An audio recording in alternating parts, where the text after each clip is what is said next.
You got the name down? Alright. Here we go, and I am rolling. George, you just got a little hair falling just on that side. That's my hair? Yeah. It looks great. I'll make sure I put this. Should I be looking at This will go on Facebook. This is a conversation. It's really a conversation with us. I mean, you can address it, but you don't really have to. I mean, they're listening in. You don't have to. You shouldn't be talking straight at it, but if you want to like glance, it's kind of like a third person hanging out. Okay. Yeah, you know what? Like, it feels organic. You're like, why, when you're here in Vancouver, you gotta come to George Walsh. You gotta come to George Walsh. You can like, nothing back to me. Okay. All right, I am rolling, guys. Well, I've left Gastown and come to Yaletown because I understand they have the best bar, lounge around because you named it George Walsh Lounge. Well, we've been 5 years waiting for this very moment. So here we are. To have a George. This here is David Hannay. He's the owner of George Walsh Lounge. Tell me a little bit about this place. Well, we opened about 4.5, 5 years ago, and we really wanted to bring a cocktail lounge to this area, Yaletown. And we went and found a guy from the UK where the whole cocktail culture was really exploding. Brought him here. Brought out a 60-item long, handmade, muddled cocktail list using tons of fresh ingredients, muddling, syrups, infusions, all kinds of things, and a lot of classic drinks back. And we really wanted to sort of reintroduce the cocktail to the city, and it's paid off. It's worked. People are loving it. So if you're looking to go out for a drink, this is the place to go. I'd have to say this is definitely tops on the list.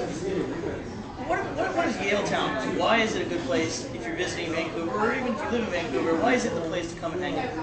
Yaletown is definitely Vancouver's warehouse district. So a lot of cities have these. It's 100-year-old buildings, loading dock patios, and it seems to be a real mecca for restaurants and bars. So if you want to come down here, there's great shopping, great dining, great bars, and a lot to do. And I gotta say, I love the name, but where did it come from? Why the George Walsh Lounge? Well, it's kind of a long story, but you named it after me? But I have to be truthful. It was named after George Costanza. Really? It was our working name. We were throwing around things like Cheers with the restaurant upstairs, the bar down. It ended up being our working title, and we turned around and went, okay, after we've been calling it George for 3 months, what are we going to call this place? And we turned around and went, you know what? It's George. And it's a London-style ultra lounge. It's the first ultra lounge in Canada, actually. So we were kind of defining a genre. George was ambiguous enough for that, and British enough for that. Yeah, my grandfather was from Scotland. I guess you could. All the Scots would consider it British, but that's all the same island. Plus, I was a big fan of yours. I really appreciate that. Thank you very much. Tell me about this place. You not only have, obviously, the bar downstairs, but you have a restaurant upstairs? That's right, yeah. We have Rick's upstairs. We've been there almost 11 years.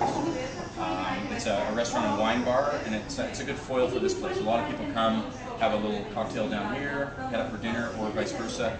Do dinner upstairs and then come downstairs, because George gets pretty lively later in the evening.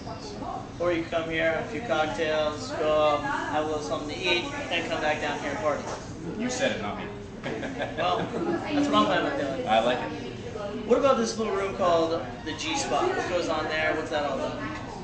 Well, it's our private room. It's a little table for 6. It's meant to be used for discretionary purposes. It's got a curtain on it, plush red couch in there, and there's a little button on the wall that when you're looking for service, you push it, and a little G lights up on the wall. So that's where the G-Spot comes from. There's a little flat screen television in there. We've had sort of execs use it for screenings and other things that I'm really not going to be able to discuss. Hey, you know what? It's a private room, so let it be private. Exactly. What goes on at George goes on at George. What goes on in the G-Spot? Well, stays in the G-Spot. That's for you to find out if you ever make it in the G-Spot room. What does Ultra Lounge mean? You said this is the first Ultra Lounge here in Vancouver? Yeah, I think the best way to define it is Lounge Plus. We're not a typical lounge. We do have the huge cocktail list. We've got a lot of wines by the glass. We've got a big selection of craft beers, and the menu is not your typical. It's not people sitting around eating pretzels and bar nuts. There's a lot of different.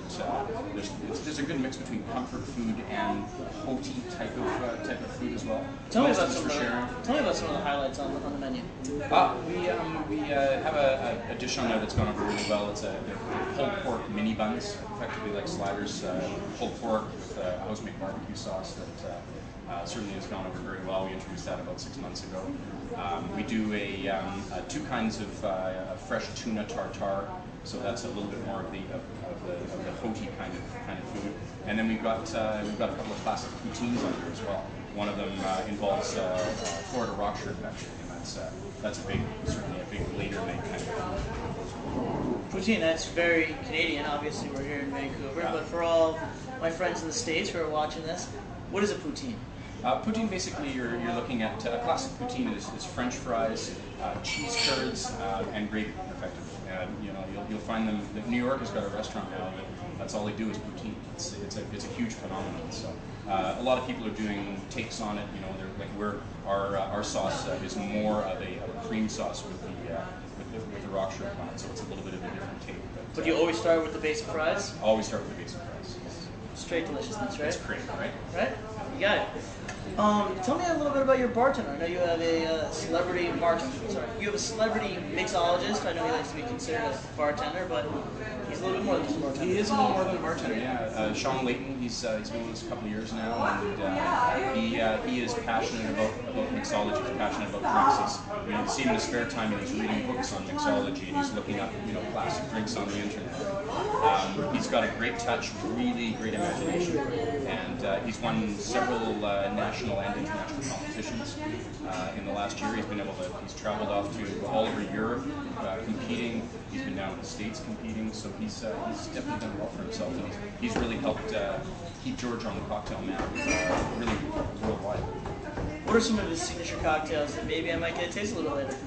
We've got a few cocktails coming up for you, a couple of new ones actually. He's got a take on an old fashioned that he's using a locally produced gin instead of bourbon that you might get a kick out of. He's got a drink that he's using some cherries that are actually infused in one of our Okanagan Valley's top wineries, flagship wines. They're taking a Bordeaux blend wine and infusing fresh local cherries. So he's going to be using that in a cocktail that he might tempt you with later. We do probably 120 plus. Forgot the name of the cocktail now. So too many cocktails will do Mojito. The mojito. The mojito, yeah. It's Cuban specialty. It is a Cuban specialty, and it's a drink you see around a lot. But when we get a few going up on the bar here, and you see the muddling the mint and the lime together, and the smell of the mint starts to waft through the bar, you see people's heads perk up, and soon enough you see these guys back here are knee deep in making mojitos, and they're all over the bar. So. Do you have a favorite cocktail? I'm actually a bourbon man. So Sean's actually I think going to make you a drink called the Kentucky Dusk. That is actually going to use some fresh local apple juice and some Maker's Mark bourbon. So I think you're going to like that. Sounds like I'm in for a treat. I think you're in good shape. So I got a few specialty cocktails coming my way. Any particular dishes I might get to try? I think we're going to take a look at those pulled pork mini buns for you. I'm going to need something to satiate myself. Absolutely. If I'm drinking all these cocktails, right? Absolutely. We're going to throw a couple of crab cakes down for you that are made with our local Dungeness crab and also Alaskan king crab. We gotta have seafood if you're here. Gotta have seafood. And we could do the poutine. I think actually the tuna tartare would be good to try. Hey, you're a hungry guy, right? You're the boss. You're the owner. This is your club. All I am is George. George or George. And George is important to George. Did George get preferential treatment here at George Lounge? If you have proof of ID. All right, good. So it has to be your birthday. You just can't change your name to George and then walk in and then all of a sudden it's like, hey, come on, give me a cocktail. My name's George. Yeah, it probably has been tried at the front door to get past the doorman, I'm sure, but it's unlike most tricks, it might actually work. So if you don't have legs, as long as a boring day, George might get you through the velvet road. It's worth a try. See what happens. Ooh, great. Ooh.